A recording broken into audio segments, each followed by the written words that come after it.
Oh, right, yeah. I thought we'd do some Charlie Kirk because it just don't sit well with me that they are trying to paint this man as far right. Um, and a lot of people never heard Charlie Kirk talk. They just know he's a right wing. It's easy for people to believe things when they have no context to compare it with. But yeah, this is one of my favorite Charlie Kirk clips, and it's basically the opposite of what I grew up in. It's a liberal dad versus a conservative son that Charlie had. Um, I think he says Charlie was the one who got him to change his views. But also, this first bit at the start, it's like this just beautifully sums up Charlie in the first little bit. It's got nothing even to do with the video, just this little add-on he puts at the front. But yeah, let's go. The battle between good and evil seems to be escalating. It is easy to blame politicians, government, or poor leadership, but behind all of that is a spiritual battle. Pastor Alan Jackson's new book, Angels, Demons, and You, talk about the reality of this battle and the spiritual realm that exists around us. It has a real impact on us every day. As you read, you will discover that angels and demons are not imaginary, they actually exist. You can find them playing a variety of roles throughout the Bible, and they're still influencing the world today. We don't need to be afraid, but we do need to be aware and prepared. Angels, Demons, and You provides valuable insight, practical tools, and biblical truth to help you recognize the spiritual battle around us and become a difference maker in our generation. Get your copy today at alanjackson.com/angels. Hey everybody, how we doing today? See, and that right there is why I think his death has been such a wake-up call to everybody. Because that's what is highlighted. We are no longer in a battle of politics or anything. We are in a battle of good and evil, and it's not just America. This is why his death has touched so many people across the world. Is because it's made everybody. It's everywhere in the West, and yeah, I think Charlie's 100% right. This now is a battle between good and evil. But watch this. This was a great interaction.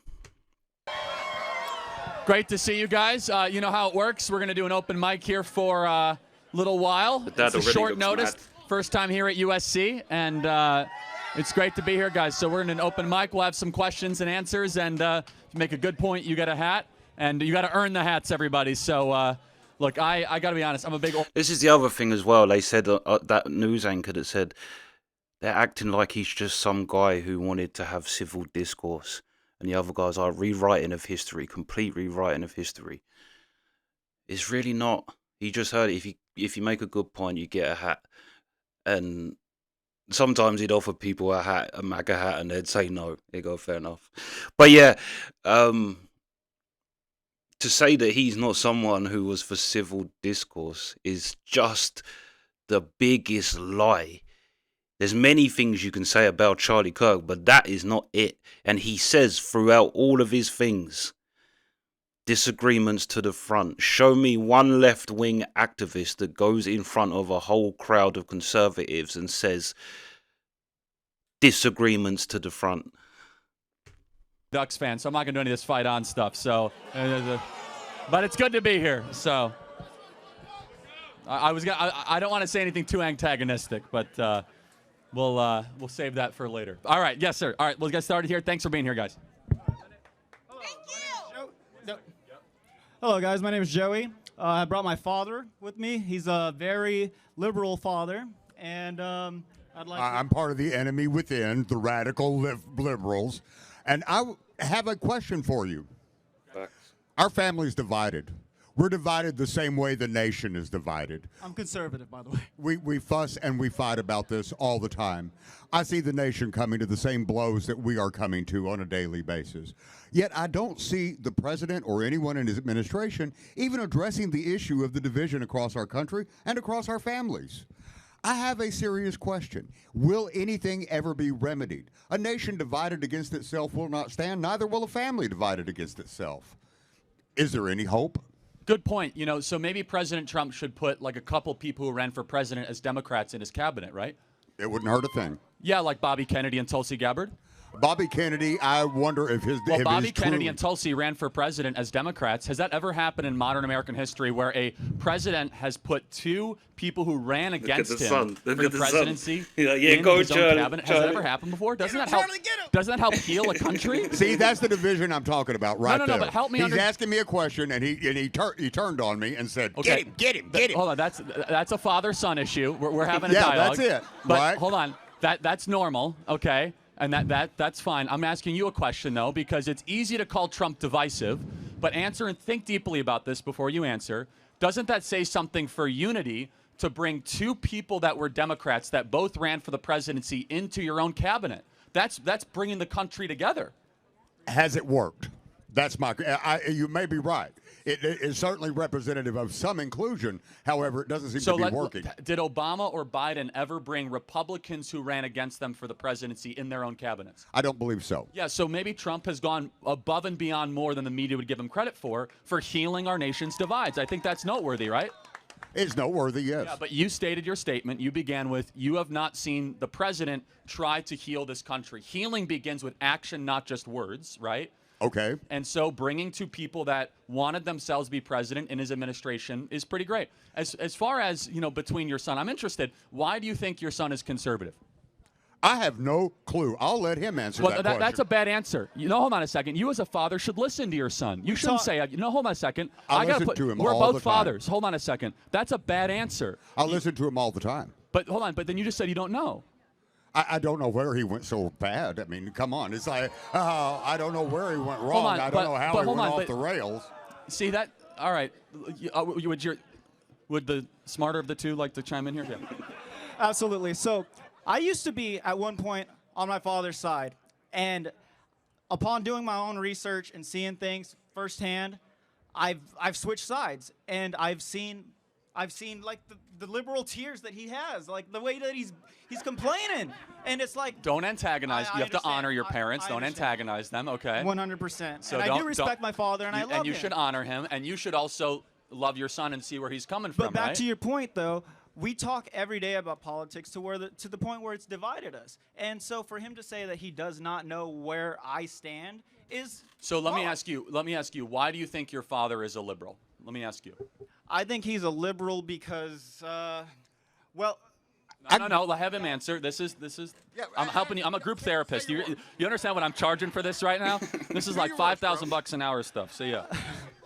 so I think he's a liberal. Well, I know he's a liberal because he just eats. He gobbles up everything that he. Okay, this is why I know he's a liberal, because he voted for Kamala Harris and he didn't even know why. Do you think that maybe he wants to believe government will do good? Maybe that's. Of course. Okay. Good. Is that a good answer? Yes, sir. Now maybe your son is going more conservative because he thinks government hasn't done a lot of good. Is that maybe a fair charitable interpretation? That makes relative sense. Okay, so now we're getting somewhere. So you guys have a generational divide. You look at government as being probably a force for good. He's grown up in a circumstance where he's seen government declare wars and do a lot of nonsense like the Iraq War. He's not in his head. Trigger the financial crisis, only accentuate income inequality. So what I'm just saying for you two, because a father-son divide is more important than politics, is really try to come down at what generational perspective do they have. Finally, where do you get your news from? You, baby. Okay, and where do you get and sir, where do you get your news from? I don't watch any kind of video media at all. I get it mostly by reading, and I go through a broad spectrum of different sources from all over. So here's what I'll just say in closing, guys, is that never let politics get in the way of the beautiful relationship between father and son. My advice first is for the son to the father, understand he comes from a different generational perspective. He thinks government is probably a good force and, that we shouldn't question our institutions. Now, your son, understandably, is seeing it harder than ever to own a home. He's seen a border wide open. He's seen lies from politicians. He's seen the enrichment of the ruling class. And instead of interrupting and want to get in an edge, smartly be like, maybe my son is processing a way that I might not agree with, but he's growing up in a different circumstance than I ever would. Final point, sir. Either of you? I've seen the government do a lot of wars. I mean, I'm almost 70 years old. I mean, I remember Vietnam. I barely remember Korea, but I remember Vietnam. I remember a lot of different things. He doesn't have exclusivity on seeing the government do wrong. Okay, then maybe you guys might end up agreeing more then you disagree. Thank you both, and I Thank hope you you. guys will stay close together. And I'll give you both a hat. You can give it to your father. Thank you, guys. Scooch over. Thank you. Hey, everybody. Thanks so much for watching. First and foremost, make sure you subscribe to our YouTube channel and hit the bell. It really helps us out, and we love it when you leave comments. Share these videos with your friends. Also, get involved with Turning Point USA at tpusa.com. We have our Student Action Summit coming up this summer. We have our Young Women's Leadership Summit. All of the biggest and most amazing events of the summer at tpusa.com. That is tpusa.com. Again, hit subscribe, hit the bell. Thanks for watching. I see as well that there's something like 11,000 chapter requests opening for TP or for Turning Point chapters around the world. I think it was 11,000. It might be more, but I think it was 11,000. Yeah, but you watch that, you just see that, and you just think, that's this the guy that people is celebrating. This the guy that people are still calling a fascist, and saying he had hateful views and was spreading hate. He literally just done a therapy session. That's not his job. He literally sat and explained why his son and he said to him, your relationship as father and son is far more important than politics. And he even, although he did do the jab of let the smarter one talk, he was obviously joking, but he then went on to say, he literally said, would you say your dad just thinks that the government is a force of good and they will do good, and therefore you are someone who's grown up? And what he said there is perfectly true. Like my dad has say, like his parents, you just didn't question the government. They were in charge. They knew what was best, and it's been slowly over time. I think as well the internet as well as spread that. Things aren't as containable as they used to be in the government. But yeah, slowly over time, there's just become more and more distrust, more and more. Like he said, it's hard to get a home. Like, it's why I'm thinking of doing a video that is. I think capitalism is the best system. It creates more sense of freedom and whatever. But also, I don't see how its natural end isn't communism or fascism. As much as it's a great system, obviously no system's perfect, and I can't see how. Because if you think about it from a communist side of things, like say in our country, it's now you need about 60 grand just to put a deposit down. Most people are never going to have that in their life. And then in that instantly creates a thing where people are disconnected. There's no hope. There's no start to get on the ladder. There's nothing to invest in. There's no and people. It's because under a capitalist society, someone can come and under a free market, someone can come in and buy every single house. A lot of houses just sit empty, thing because someone owns them and they are either charging extortionate rent or they're going to sell it for an extortionate amount, and it just sits empty. It's like there's only one way you can sort that out, and that is by inhibiting the free market. But then once you start doing that, where does it end? Communism. And then you have a thing of opening up. It's good to open up. That's a capitalist thing. It's good to open up your society and bring people in. The more people you have, the better. But then what happens is the identity of the people becomes under threat. And how do you not solve that without fascism? It's like, how does that not lead to fascism ultimately? Yeah. But yeah, great interaction with Charlie Kirk, and yeah, it just shows you the type of man he actually really was. He gave them both a hat. Yeah, he literally gave them a therapy session. And he has a great point as well. You should know where your son's coming from, and as a son, you should respect your father even if you disagree with him. It's and Charlie's a Christian. It's kind of in the book that you respect your father. Um, but yeah, I just like this little interact. It's kind of a fun interaction because, as well, I mean, there was the liberal dad actually seemed like he was there in good faith as well. Do you know what I mean? He wasn't. Um, he was willing to listen to Charlie and then even agreed with him that that's what he's kind of saying. He thinks the government is a force of good. But yeah, let me know your thoughts. Sweet.